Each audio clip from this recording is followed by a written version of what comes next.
Baik, selamat pagi semuanya. Assalamualaikum warahmatullahi wabarakatuh. Selamat panas banget. Tapi ya memang harus kita menjaga semangat kita untuk tetap beraktivitas. Lagi sibuk apa nih Bu di akhir bulan kayak gini? Kalau saya kan memang di bagian koordinator Proliner itu, kenalan dulu ya Mas ya. Iya. Kalau nggak kenal nanti nggak sayang. Iya. Jadi perkenalkan dulu untuk Sobat JKN, Hmm. nama saya Suyati sebagai koordinator Proliner di kantor BPJS Kesehatan Cabang Gresik. Hmm. Ya, jadi untuk aktivitas rutin hariannya ya saya berada di daerah pelayanan. Oh, baik. Jadi nanti bersama teman-teman Proliner yang lain kita siap untuk melayani masyarakat yang datang di kantor cabang. Baik, Seperti luar itu. biasa ini. Ya, ini Bu Syati adalah ya koordinator frontliner ya Bu dari BPJS Kesehatan Kabupaten Gresik. Nah, pagi hari ini kita akan membahas tema kita yakni jenis-jenis segmen peserta JKN. Sahabat cerdas yang ingin tanya-tanya bisa mungkin langsung mengunjungi YouTube kita. Kita sudah on air ya melalui YouTube, melalui website dan juga aplikasi Suara Gresik. Jadi kalau misalnya ingin tanya-tanya, ingin menyapa, bisa langsung di YouTube Suara Gresik. Baik Bu. Nah kita kan Bu bahas mengenai segmen-segmen CKN itu apa aja sih? Mungkin di awal ini sebagai pembuka bisa dijelaskan Bu, apa sih Bu mengenai CKN itu? Ya, Monggo Bu ya, baik. silakan. Sebelum kita memulai tentang jenis-jenis pesertanya, kita harus tahu dulu ya, Mas Ruzal ya, apa itu JKN. Jadi JKN adalah Jaminan Kesehatan Nasional, yaitu berupa perlindungan terhadap kesehatan untuk peserta berupa perlindungan dan juga pemeliharaan kesehatan Baik. sebagai kebutuhan dasar peserta. Di sini untuk JKN diberikan kepada setiap peserta atau setiap orang yang sudah membayarkan iuran atau iurannya dibayarkan oleh pemerintah. Baik. Seperti itu. Jadi untuk JKN sendiri adalah programnya sendiri. Seperti itu Mas Ruzal. Oh, baik. Nah, ini kan kadang tuh ada orang-orang Bu yang memang belum memahami betul ya mengenai JKN dan juga ada BPJS. Nah, apakah itu sama Bu atau gimana Bu antara JKN dan BPJS gitu Bu? Iya. Nah, jadi untuk JKN sendiri adalah programnya. Jadi program dari kemudian BPJS Kesehatan adalah badan penyelenggaranya. Jadi untuk BPJS Kesehatan adalah badan hukum publik yang ditunjuk oleh pemerintah. Di sini menjalankan program BPJS Kesehatan sejak 1 Januari 2014. Memang masyarakat sering sekali memang kurang tepat ya. Ya, jadi biasanya paham. dikira itu BPJS adalah programnya, padahal di sini programnya adalah JKN, kemudian penyelenggaranya adalah BPJS Kesehatan. Nah, seperti itu. Jadi untuk sahabat cerdas dan juga ya ini sobat JKN Iya, di luar betul. sana yang mungkin belum paham kalau JKN ini adalah programnya. Nah, Betul. penyelenggaranya adalah BPJS Kesehatan Betul sekali. seperti itu. Dan ini juga sudah dimulai sejak tanggal 1 Januari tahun 2014. Iya, Nah, itu betul sekali. berarti saya baru semester 2 itu. Baik. Nah, sahabat cerdas mungkin bisa menyimak kami di Suara Gresik ya, bisa di YouTube Suara Gresik. Jadi kita sudah on air. Nah, nah Ibu, kalau misal bagaimana nih Bu untuk pesertanya itu mulai dari siapa aja? Mulai dari anak kecil kah, pemuda, remaja ataupun lansia. Nah, itu bagaimana Bu? Iya. Untuk Jadi segmentasinya, Bu? untuk peserta JKN yang di sini adalah semua orang atau seluruh penduduk Indonesia itu memang wajib menjadi peserta program JKN. Jadi termasuk untuk warga negara asing yang sudah tinggal di Indonesia minimal 6 bulan dan sudah membayarkan iurannya itu sudah berhak menjadi sebagai peserta program JKN. Jadi mulai dari lahir sampai dengan sudah istilahnya lansia itu memang semua penduduk wajib menjadi peserta program JKN. Seperti itu. Nah, apakah itu harus mendaftar sendiri atau bagaimana Bu untuk sistemasinya Bu? Iya, baik di sini kita akan memberitahu dulu ya untuk sobat JKN bahwasannya untuk segmen peserta itu ada 2 macam. Apa Jadi tuh, Bu? nanti Dua untuk macam? pendaftarannya sesuai dengan dari masing-masing segmennya. Baik, yang pertama adalah segmen penerima bantuan iuran. Baik, sip. Yang paling familiar dengan masyarakat adalah KIS pemerintah itu, Mas Ruzal. Jadi orang kan biasanya tahunya saya terdaftar KIS pemerintah. Jadi itu adalah maksudnya sebagai peserta penerima bantuan iuran. Jadi iurannya dibayar oleh pemerintah. Yang kedua adalah segmen non PBI. Jadi bukan penerima bantuan iuran. Baik. Seperti itu. Kemudian di sini untuk yang non PBI itu jenisnya ada banyak.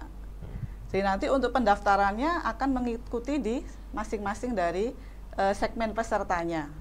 Yang pertama ada di segmen pekerja penerima upah. Baik. Jadi kayak kita sebagai pekerja ini masuk dalam kategori pekerja penerima upah. Penerima upah sendiri ada 2 macam, Mas Ruzal. Jadi ada pekerja penerima upah Peserta BPJS Betul atau sekali. BCKN ya. Nah, bagaimana kalau semisal ada yang belum, Bu? Itu bagaimana memberikan sosialisasi untuk mendaftar kepada orang-orang yang belum mendaftar? Gitu. Ya, jadi kalau misalkan saya pekerja dan saya ternyata kok belum punya sebagai kepesertaan JKN, maka langkah pertama adalah harus lapor ke PIC atau HRD perusahaan. Karena untuk pendaftaran di sini untuk segmen di pekerja penerima upah, apakah itu PNS ataupun pegawai swasta, nanti pendaftarannya secara kolektif melalui instansinya atau badan usahanya. Kemudian kalau untuk yang segmen peserta mandiri, di sini pendaftarannya bisa melalui kanal online ya. Untuk sekarang ini kan BPJS Kesehatan banyak inovasi untuk mendekatkan pelayanan kepada masyarakat. Jadi karena untuk sekarang ini kan gadget sudah menjadi hal yang, wajib, dimiliki hampir semua masyarakat ya. Tidak memandang dia itu dari sektor apapun, HP sudah ada. Jadi untuk peserta mandiri bisa mendaftarkan lewat mobil JKN, kemudian ada kanal layanan Pandawa juga. Atau kalau memang belum terdaftar dan tidak punya gadget, tetap bisa datang ke kantor BPJS Kesehatan terdekat untuk mendaftarkannya. Kemudian untuk yang segmen kayak KIS pemerintah daerah atau peserta mandiri tapi dibayarkan oleh pemerintah daerah. Yang paling sering disebut adalah peserta kayak Jamkesda itu, Mas Ruzal. Jadi kalau dulu kan istilahnya Jamkesda, kalau sekarang adalah peserta mandiri tapi iurannya dibayarkan oleh pemerintah daerah. Itu nanti untuk pendaftarannya melalui alur dari masing-masing Pemda atau Pemkapnya. Ada yang melalui Dinas Kesehatan, ada yang melalui fasilitas kesehatan. Jadi kita mengikuti kebijakan dari Pemda atau Pemkapnya. Seperti itu. Baik. Jadi bisa juga mendaftar secara langsung ke secara kantornya, mandiri ataupun melalui mobil JKN ya. Betul, atau Pandawa. Nah, itu sempat juga dibahas waktu sesi yang lalu sama Putri. Terkait itu ya, kanal layanan non tatap muka itu ya. Nah, iya, jadi memang sekarang harusnya ya Bu, serba mudah ya. Betul. Tapi kalau misal memang nggak paham mengenai digitalisasi tetap bisa kita membuka kanal layanan yang di kantor cabang. Misalkan nih, ada keluarga mungkin kakaknya di Kakang Gresik, kemudian sekarang domisilinya misalkan di luar Jawa. Apakah harus datang ke Gresik untuk pendaftaran? Tidak. Jadi bisa mendaftarkan di kantor cabang manapun, sesuai dengan domisili saat ini. Seperti itu. Jadi nggak perlu di rumah nanti kita mengakses Pandawa pun sambil di rumah nanti kita ngopi sambil santai dengan keluarga, itu bisa mendaftarkan sebagai segmen peserta mandiri. Seperti itu. Jadi nggak perlu ya, memang harusnya bisa. Jadi nggak perlu ya, memang harusnya bisa dipahami dengan digitalisasi. Cuman memang kalau nggak paham bisa datang langsung dan diarahkan oleh petugas BPJS Kesehatan seperti itu. Karena kan memang pemahaman digital nggak semua orang, jadi tapi ada beberapa yang memang sudah paham tapi nggak begitu familiar ya. Nah itu bisa langsung, nggak perlu datang. Misal kalau di Gresik masih bisa, tapi kalau misal di luar Pulau Jawa, Iya. ya itu bisa mendatangi kantor BPJS mendatangi kantor Kesehatan terdekat yang sesuai terdekat. dengan domisili saat ini. sesuai dengan domisili. Iya, Jadi betul sekali. nggak perlu libet ya itu. Iya, karena memang sekarang prinsip Daftar untuk manfaatnya apa sih untuk Iya. bisa daftar ke JKN ini? Iya. Monggo Bu. baik untuk program JKN sendiri di sini kita untuk manfaatnya itu ada pelayanan primer, kemudian dan pelayanan sekunder. Jadi pelayanan primer itu adalah pelayanan di vaskes tingkat 1. Jadi kayak puskesmas, kayak klinik yang sudah bekerja sama dengan BPJS Kesehatan. Ada juga dokter keluarga yang memang sudah menjadi mitra BPJS Kesehatan. Jadi untuk yang dijamin adalah semua pelayanan sesuai dengan indikasi medis. Jadi misalkan nih ada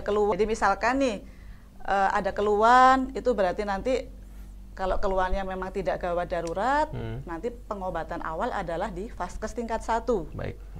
Nanti penyakitnya dijamin apa saja, selama itu memang indikasi medis, dokter mengadviskan untuk pengobatan, maka semuanya bisa di-cover. Kecuali ya nih ya Mas ya, misalkan nih saya jerawatan, pengen glowing, itu masuk kategori yang tidak bisa karena itu berkaitan dengan kosmetik. Jadi selama itu indikasi medis dan memang dokter mengadviskan untuk dalam rangka pengobatan dan indikasi medis, BPJS tetap bisa mengcover. Termasuk juga pelayanan di rumah sakit. Tapi kalau untuk rumah sakit, kalau kondisinya gawat darurat, misalkan nih tengah malam mendadak sesak nafas, atau mungkin ada kondisi-kondisi yang memang mengancam kondisi jiwa, itu datangnya tidak perlu menunggu vaskes satunya buka, tetapi bisa langsung ke IGD rumah sakit. Baik. Seperti itu. Nanti kalau memang membutuhkan penanganan rawat inap, itu juga masuk dalam penjaminan BPJS Kesehatan sesuai dengan indikasi medis. Jadi kalau mengenai manfaat, memang BPJS Kesehatan menjamin baik itu rawat jalan, rawat inap, kemudian pemeriksaan penunjang juga tetap kita cover, laborat, serta pemberian obat-obat termasuk kayak obat yang memang berbiaya tinggi, jadi kayak kemoterapi, itu juga tetap masuk mengcoveran selama sesuai dengan indikasi medis. Seperti itu Mas. Nah, itu jadi ada beberapa indikasi medis yang memang di-cover ya Bu. Tapi kalau misalnya tadi Bu Yati bilang ingin mempercantik diri, itu memang tidak masuk ya Mas ya. Karena tidak berkaitan dengan untuk penyembuhan, tapi memang itu sifatnya kan kosmetik. Kosmetik, ya. Itu, gitu. Jadi kalau misalnya ada jerawat-jerawat nakal, itu bisa diobati sendiri. Iya, betul. Oke, baik, luar biasa di pagi hari. Nah, kan tadi Bu Yati bilangnya mendaftarnya itu bisa melalui manual ataupun online. Betul. Ya, nah, dalam pendaftaran ini, apakah ada rentang waktu atau batas tertentu Bu untuk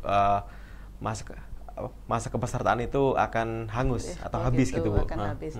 Iya, jadi di sini untuk peserta mandiri ya Mas Rizal, kita bahas per segmen dulu ya. Karena beda segmen itu nanti beda penata laksanaannya. Ya. Jadi untuk peserta mandiri, misalkan nih mendaftarkan di tanggal 1. Berarti nanti akan aktif adalah 14 hari kemudian dari tanggal pendaftaran. Bayaran pertama. Jadi misalkan Mas Rizal mungkin ada keluarganya yang tanggal 1 November nanti mendaftar sebagai peserta JKN.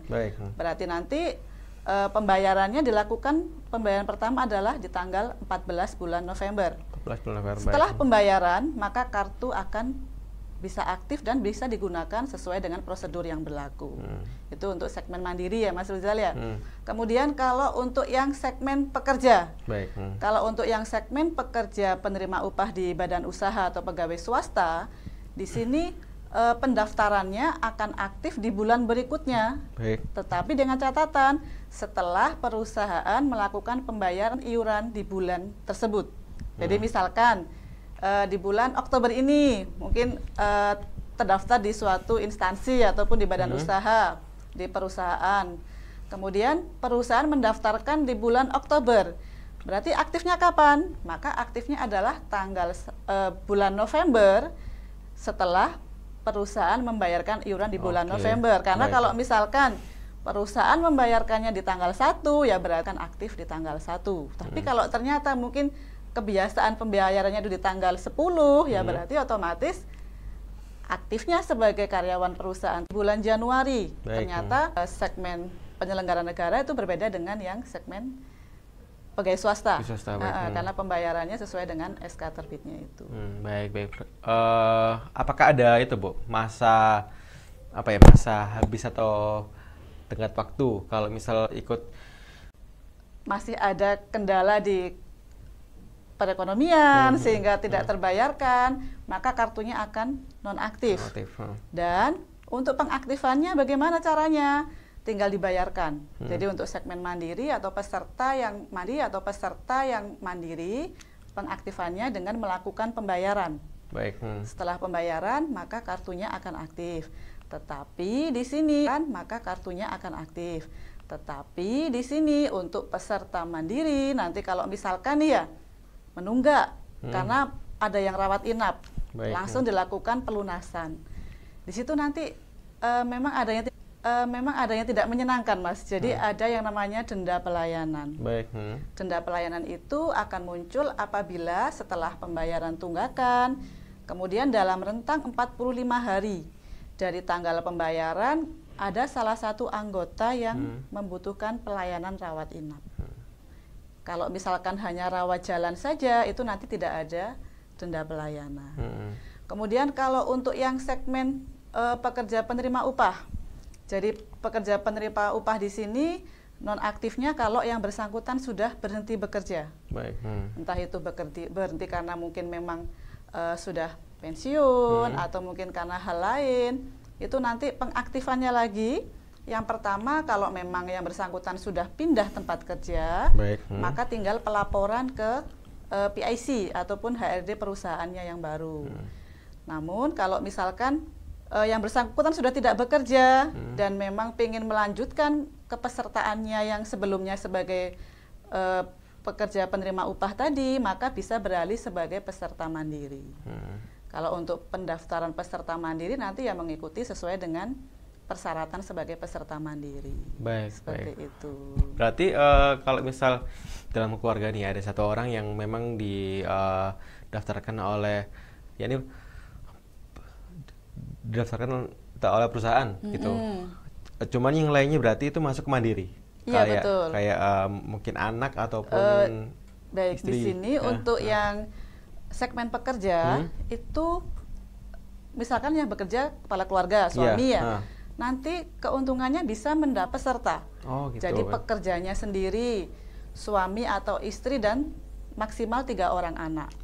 Iya, jadi di sini memang sangat diuntungkan kalau untuk yang segmen pekerja yang sudah berkeluarga, karena di sini baik masih single ataupun sudah berkeluarga itu untuk potongan iurannya sama, tetapi benefitnya kalau sudah berkeluarga bisa menanggung keluarga inti.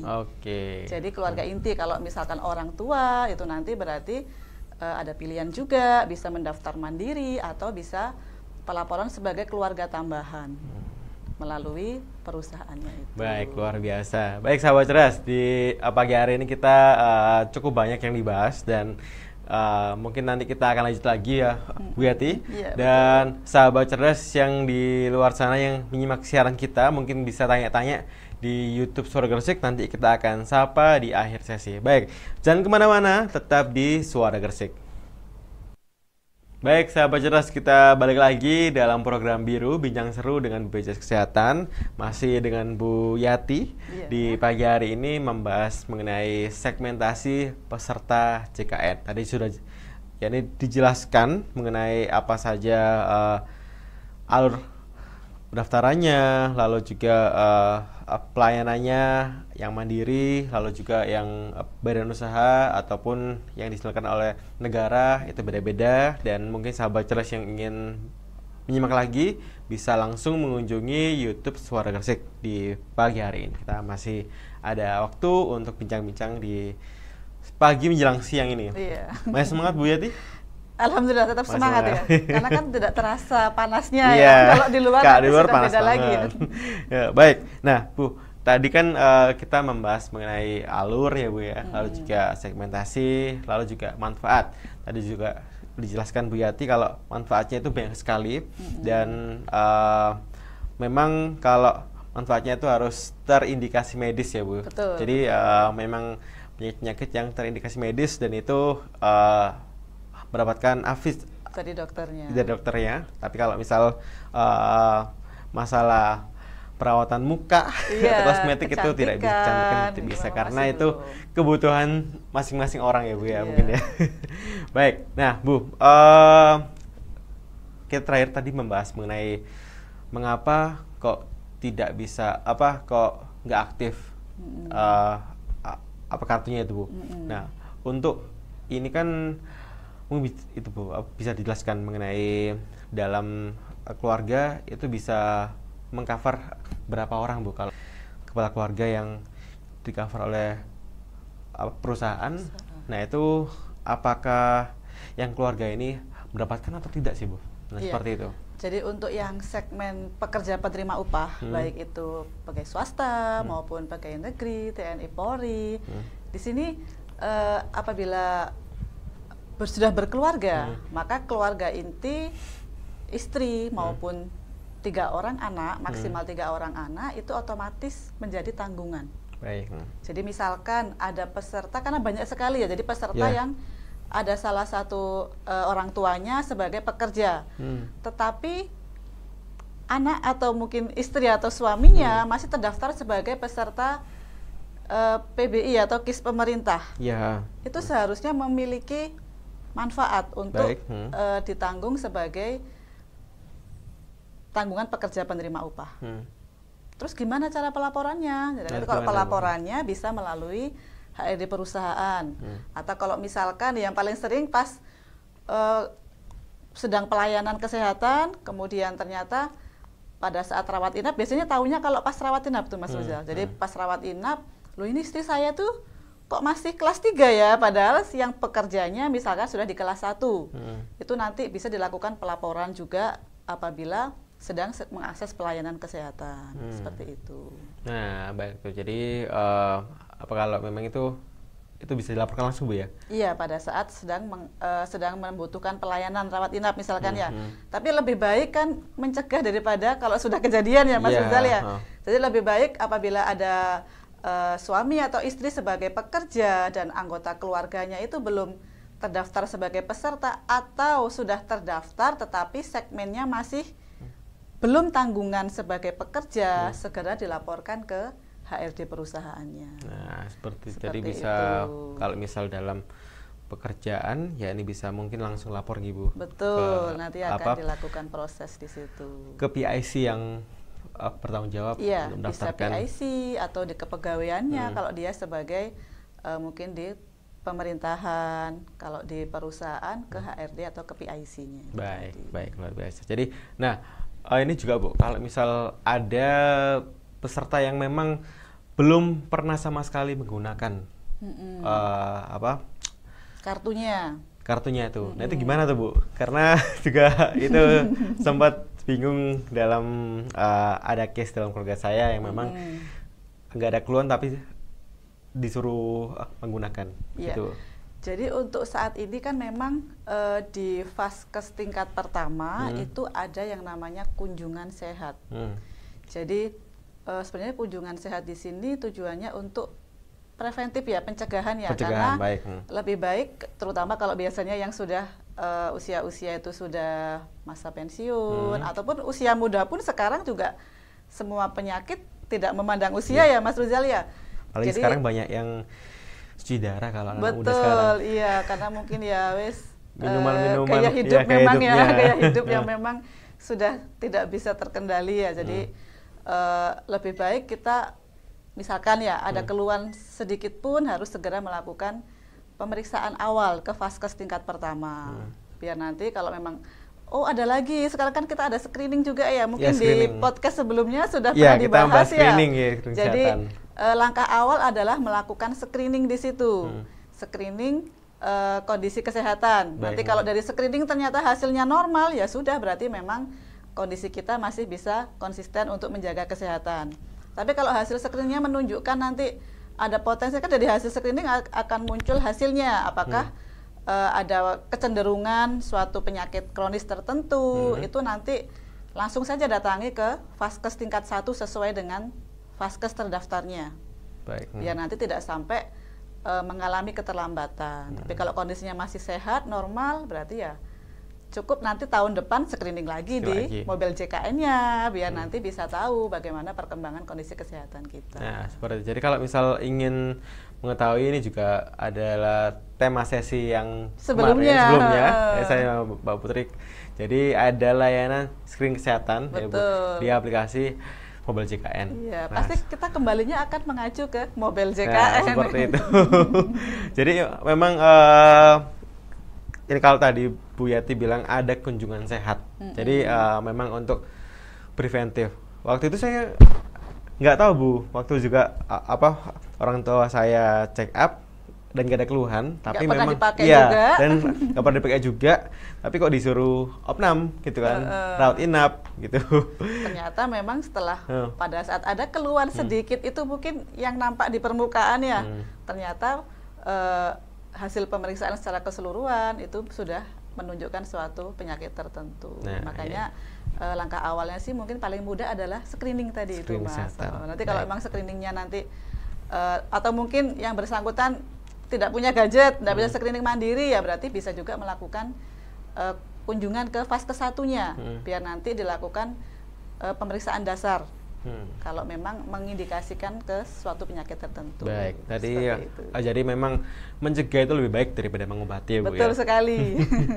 Baik, Bu, mungkin yang terakhir nih, Bu, mengenai nominal iuran nih, Bu ya. Nah, berapa sih, Bu, iuran yang harus dibayarkan oleh peserta JKN ini, Bu?